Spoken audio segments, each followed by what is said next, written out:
เมื่อนั้นปู่คำมาบ่ได้ซื้อไปให้เพิ่นกินเพราะว่าซันนี่บ่ฮู้ว่าเพิ่นมาถ้าฮู้ว่าเพิ่นมาก็สิได้ซื้อไปซุมกันเนาะอันบ่ฮู้ไปก็ไปเจอเพิ่นอยู่หั่นมื้อปิ้งเป็ดหั่นกินปลาใส่หลายๆเป็นช่วงนี้ขี้ลืมสมองบ่จือหยังสบายดีทุกคนมื้อนี้มาพบกับซันนี่ในช่อง Sunny Channel มาเด้อทุกคนกินแหนมเนืองน้ำกันมื้อนี้บ่ได้แต่งแวะซื้อเอาแหนมเนืองแล้วกันมีแต่จุ่มป่านี่เฮ็ดเองจุ่มป่าใส่ไข่ใส่ผักสลัดเพราะว่าผักสลัดมันหลายอย่าตักกันเด้อ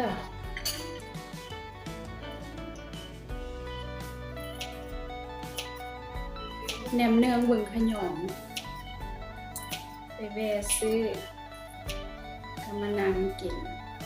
ว่าสิกินอยู่ห้านละคนหลายก็เลยว่าซื้อมากินในเฮือนเอา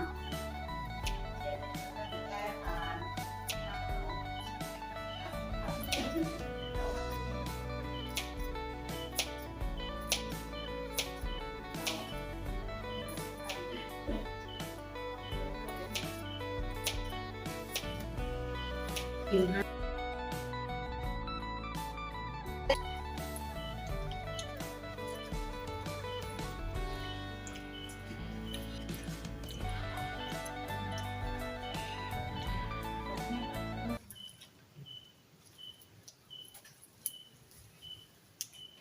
เปิดเพลง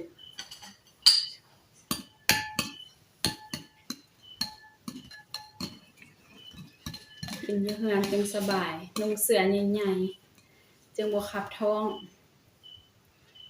สิ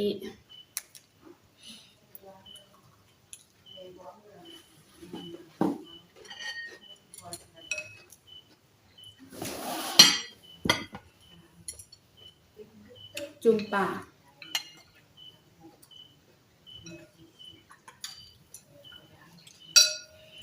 จุ่มป่าหนังแบบอยู่ห้านเลย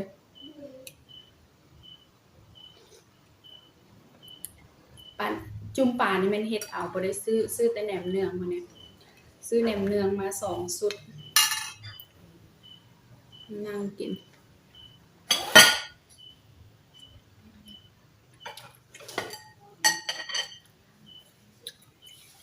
แซ่บหลาย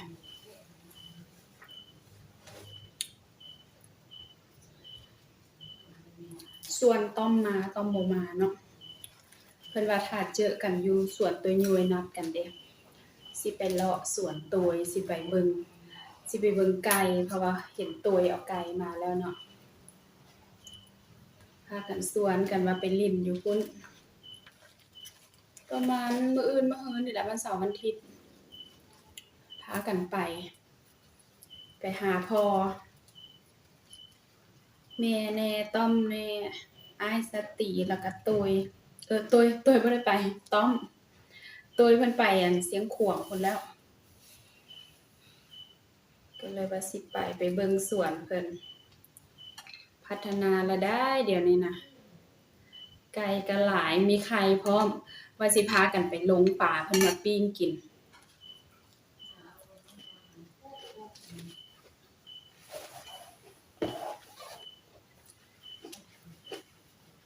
เบิ่งว่าสิมีบ่ว่าสิได้บ่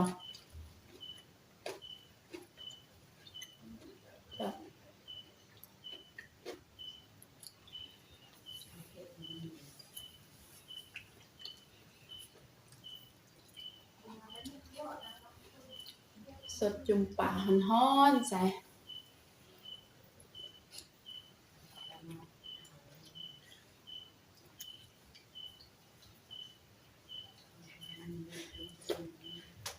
ว่าสิบ่กินอาหารแรงเด้อแต่ว่าอดบ่ได้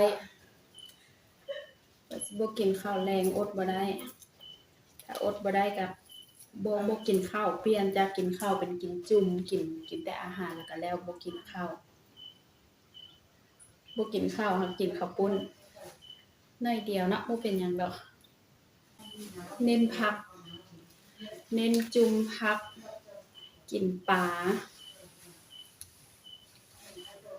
แต่ละมื้อหันกินข้าวแลงกินข้าวเหนียวเนาะอยู่ยากตุ้ยตอนกินหันแซ่บอยู่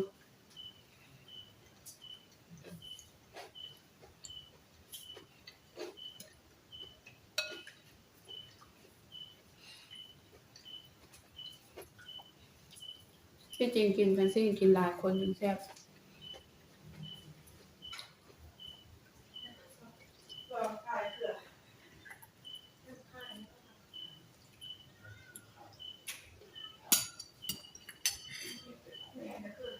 ที่การบางเทื่อมื้ออื่นมื้อฮื้อเนาะไปสวนก็สิซื้อไปบางเทื่อก็สิไปเลาะกินปูกินปลาอยู่สวนแล้วก็แล้ว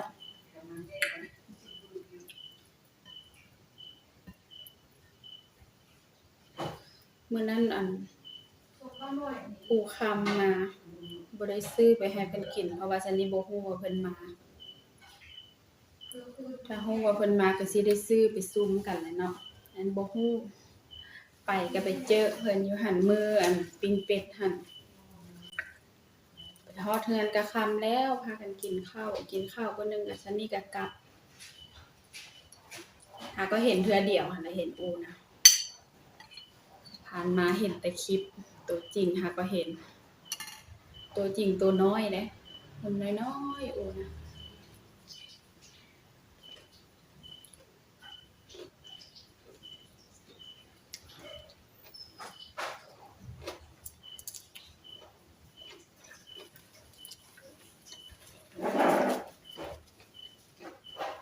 แค่นั้นนี่เวลากินแหนมเนืองซันนี่บ่พันจักเทื่อซันนี่บ่มักส่วนหลายพันแต่เป็นผักสลัดตัวผักอันนี้ก็บ่ค่อยกิน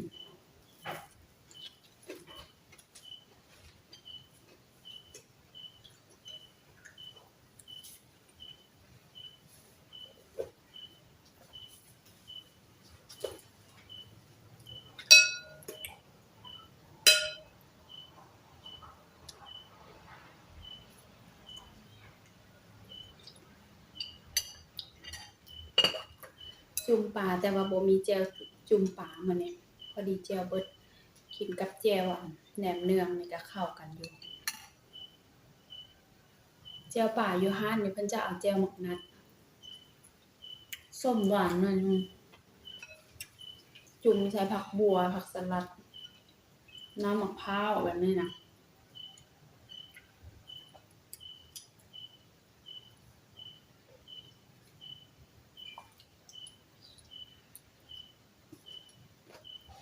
สิพยายามกินตัวนี้ให้เบิดเพราะว่าเฮากินตัวนี้หลายๆแล้วเฮาจะกินอย่างอื่นได้น้อยจะเฮ็ดให้จอยคิดเอา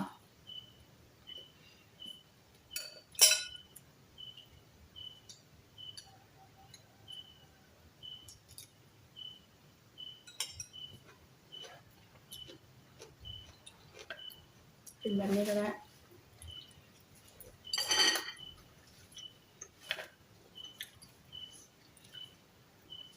ตัวเครื่องพันจะมีหมักเฟืองหมักแตงหมักกล้วยดิบ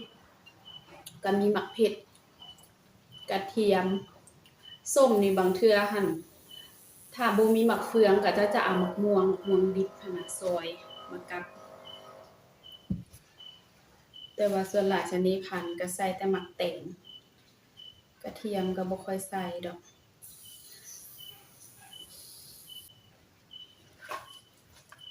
ผักอันนี้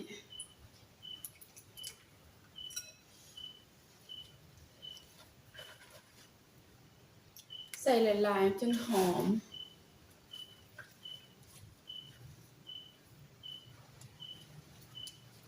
แล้วก็หอมลาบอันนี้ใส่อันนี้หน่อยนึง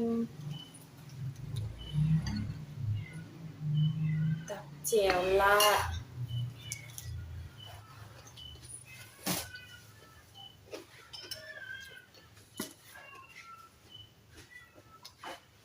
หรือว่าฮ้อน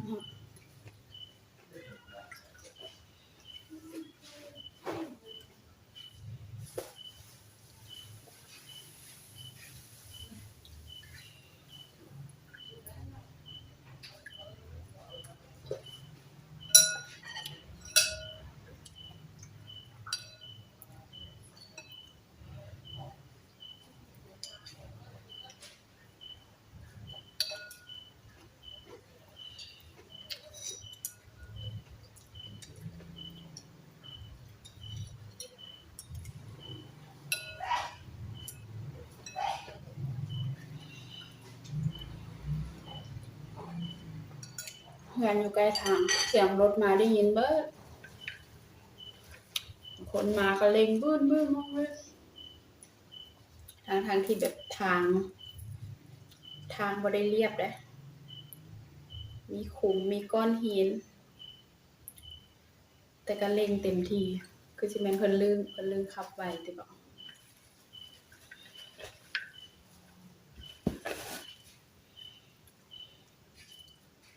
นี่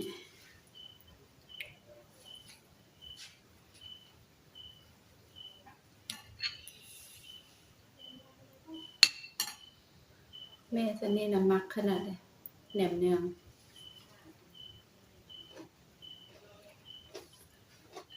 แม่กับพ่อ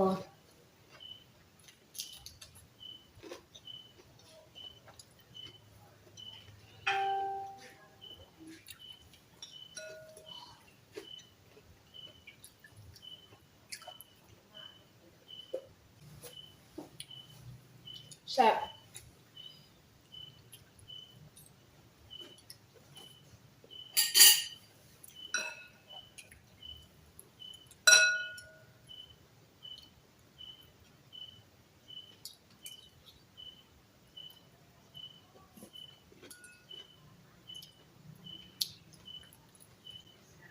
กินปลาใส่หลายๆก่อนช่วงนี้ขี้ลืมสมองบ่จือหยังไปเอาเครื่องอยู่ขนส่งเอาเครื่องแล้ว จ่ายเงินกับเจ้าไปลืมโทรศัพท์อยู่พุ่นนอนบ่หลับเบิดคืนบ่ลืมบ่มีโทรศัพท์แล้วบ่ลืมคือนำโทรศัพท์อยู่ตื่นเช้ามาได้ไปเอาก็จะเปิด 8:30 นประมาณ 8:30 นก็ออกเฮือนไปเอาโทรศัพท์ก็ยังดีที่ว่ายังเห็นหั่นนะแต่ว่าตอนกลางคืนหันก็แบบให้กับเจ้ากวดเบิ่งแล้วว่ายังอยู่บ่หันบ่จับสัญญาณแล้ว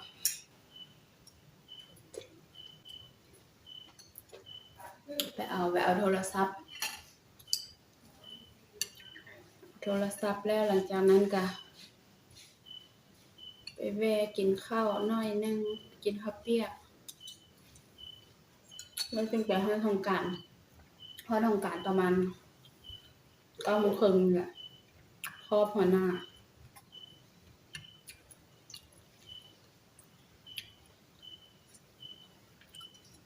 ที่ลืมเฮ็ดอีหยังก็ลืมบางมื้อไปห้องการนะบ่ได้แต่งหน้าแต่งตา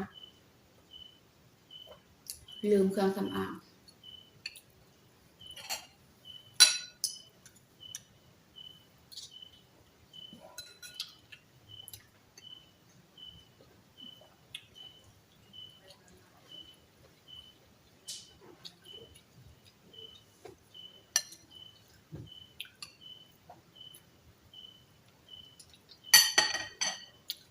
พันอีกคำนึงก่อนเพราะว่าซันนี่กินแล้วซันนี่สิออกไปเอาสิ้นซันนี่ไปตัดสิ้นได้ประมาณ2 อาทิตย์นี่แหละก็จะแชตหาเจ้าของร้านแชตหาบอกว่ามาเอาสิ้นแหน่จักหน่อยสิออกไปเอาสิ้นแล้วสิไปเลาะซื้อเครื่องมาเล็กจิ๊กจ๊อกหน่อยนึงซื้อของหวานกินแล้วก็จึงสิเข้ามามื้อหน้าซันนี่สิถ่ายให้เบิ่งเนาะว่าซันนี่ออกไปไสแหน่แต่ละมื้อซันนี่เฮ็ดหยังแหน่ถ้าทุกคนอยากเบิ่งได้ วิตามินมาออกไปไสเฮ็ดหยังแต่ละมื้อไปการจักโมงอหยังประมาณนี้ไปกินข้าวสวยอยู่ไสทักไปเที่ยวไสแหน่ไปกินหยังแหน่สิถ่ายให้เบิ่งแต่ว่าเอาไว้วันหลังเนาะ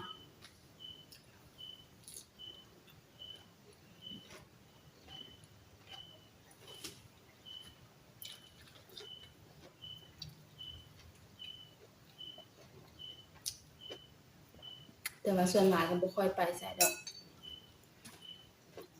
ตื่นมาเตรียมเครื่องไปการเลิกมาก็กลับบ้านบางมื้อก็แวะตลาดสินะไปการจ้ะ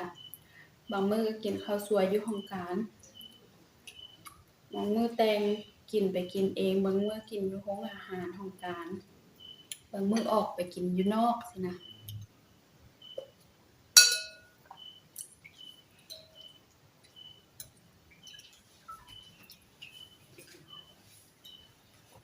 ทุกคนมื้อนี้สิได้ออกไปแล้วเด้อ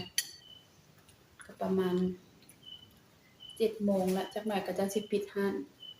เขาเจ้าก็อยู่ใกล้ๆนี่แต่เขาเจ้าปิด7 โมงครึ่งไปเอาเครื่องต้องได้ลองเลยได้แปลงบ่อนใดพอดีบ่สิเนาะ